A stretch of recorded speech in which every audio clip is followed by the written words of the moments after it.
आज Doubtnut app download करें। Doubtnut पर अपने सभी गणित, रसायन विज्ञान, भौतिक विज्ञान और जीव विज्ञान के डाउट्स का करो सफाया। बस प्रश्न की फोटो खींचो, एक ही प्रश्न को क्रॉप करो और तुरंत वीडियो सोल्यूशन पाओ। अभी डाउनलोड करें।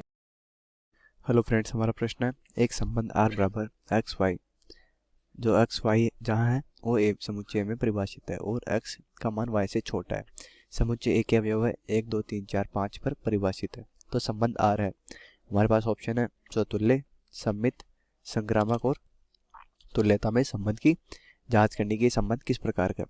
हमें संबंध क्या दिया हुआ है? संबंध r बराबर एक्स कॉमा वाई, जहाँ एक्स वाई क्या है?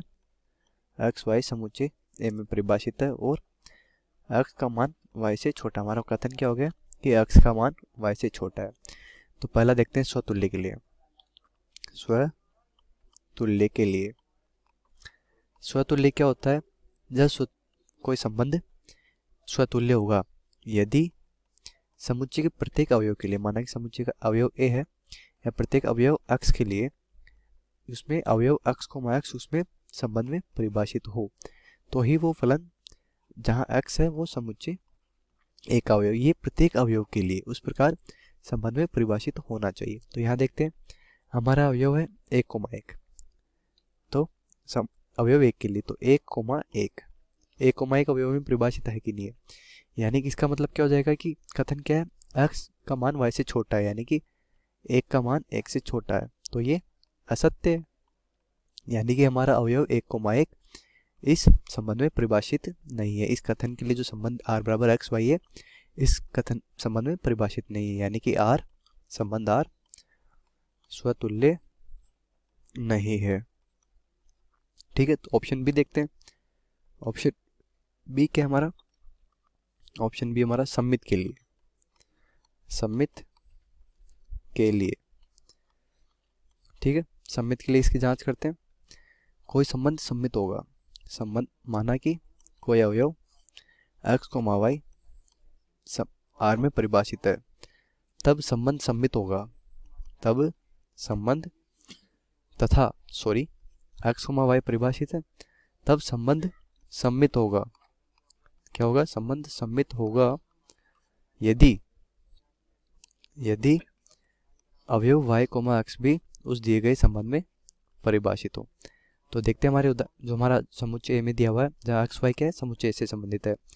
तो अवयव 1,2 है, वो माना कि हमने संबंध में परिभाषित है, तब अवयव 2,1 भी होना चाहिए, तभी संबंध सम्मित होगा। लेकिन हमारा ये क्या है?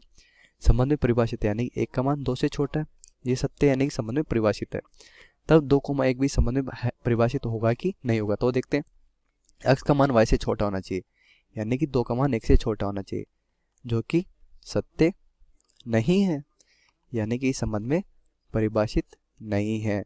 यानी कि 2,1 इस संबंध में परिभाषित नहीं है, यानी कि 1,2 परिभाषित है लेकिन 2,1 परिभाषित नहीं है, यानी कि दिया संबंध r है वो सम्मित नहीं है। अब देखते हैं संक्रामक है कि नहीं है। तो हम करते हैं ऑप्शन सी, संक्रामक की जांच। संक्रामकता की जांच करते हैं।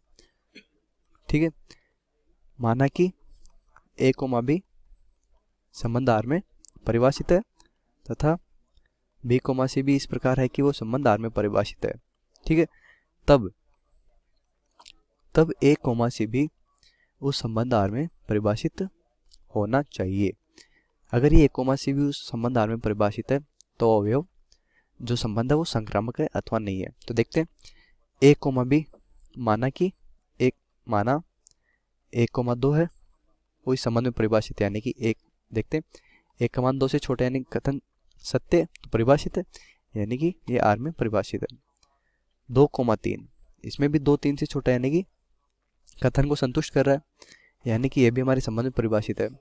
तब 1,3 कोई अवयव इस प्रकार होना चाहिए कि अब इसकी ये भी परिभाषित होना चाहिए, तभी जो संबंध है वो संक्रामक होगा। तो ये देखते हैं ये है 1 3 से छोटा होना चाहिए, जो कि सत्य है, यानी कि हमारे कथन को संतुष्ट कर रहा है, यानी कि ये भी इस संबंध में परिभाषित है। इसलिए हम कह सकते हैं कि संबंध r है वो संक्रामक है। तो हमारा संबंध स्वतुल्य कब होता है? जब वो संबंध स्वतुल्य, सममित और संक्रामक होता है तो वो संबंध तुल्यता संबंध होता है। तो हमारा ऑप्शंस क्या क्या थे? हमारा ऑप्शंस थे कि संबंध आर है, स्वतुल्य जो नहीं है, सममित भी नहीं है, संक्रामक है तो है। तो हमारा आंसर क्या हो जाएगा? Option C. हमारा आंसर होगा ऑप्शन सी कि संबंध आ रहा है वो संक्रामक है। तो उम्मीद है आपको प्रश्न समझ आया होगा। धन्यवाद। कक्षा 6वीं से 12वीं से लेकर नीट, IIT, जेई वो एडवांस के लेवल तक 1 करोड़ से ज्यादा छात्रों का भरोसा। आज ही डाउनलोड करें डाउटनेट ऐप या व्हाट्सएप करें अपने सारे डाउट्स 8400 400 400 पर।